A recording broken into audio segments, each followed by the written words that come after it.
Mito ou verdade? Você já ouviu essa expressão? Ela parece inofensiva, né? Mas essa expressão carrega uma violência profunda no seu significado. Só que quase ninguém percebe. Vem comigo que eu vou te explicar. Esse é o episódio 10 da série Desmascarando o Patriarcado. A gente repete um monte de palavras e expressões sem sequer saber o peso que essas palavras carregam. Então, quando a gente fala mito ou verdade, a gente está afirmando que o mito é uma mentira. E é aí que está a violência. Porque os mitos podem ser muitas coisas, mas com certeza não são mentiras. Essa expressão, ela torna evidente o quanto o patriarcado ainda molda silenciosamente a nossa forma de pensar, falar e de agir. No tempo ancestral, quando ainda não existia escrita e também não existiam livros, os nossos antepassados preservavam os acontecimentos importantes através dos mitos. Eles transformavam esses acontecimentos em mitos. Então, os livros mais antigos do mundo eram a memória dos nossos ancestrais, porque eles memorizavam esses acontecimentos. Dentro de um povo, quem tinha a melhor memória era uma pessoa reverenciada, porque essa pessoa assumiu o papel de guardiã das memórias.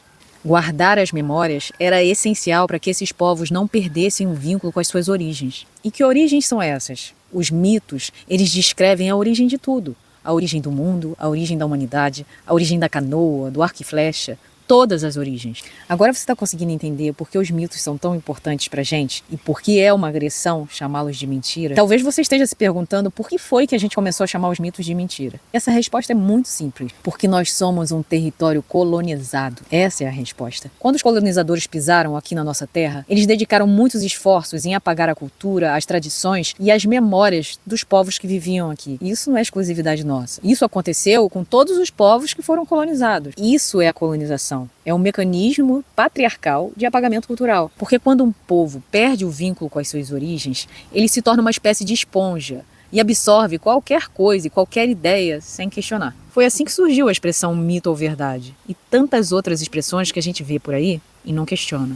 Hoje, qualquer pessoa que queira conhecer a si mesma, que queira conhecer sua cultura, seu território, sua sociedade, precisa conhecer os mitos dos povos que compartilham o mesmo território que ela. Então, quando a gente chama um mito de mentira, a gente está cometendo uma agressão a todos os povos originários do mundo, porque os mitos guardam a sabedoria do tempo originário. Esses povos vêm lutando diariamente para preservar suas memórias. Os mitos são essenciais para a gente compreender como atravessar essa realidade que a gente vive hoje. Então, quando nós finalmente entendemos o valor do mito e conseguimos identificar mitos que realmente nutrem a nossa realidade, nós nunca mais falamos a expressão mito ou verdade, porque no fundo ela é uma ofensa a nós mesmas. Mito é verdade.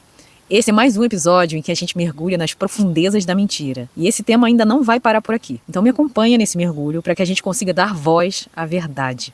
Até mais.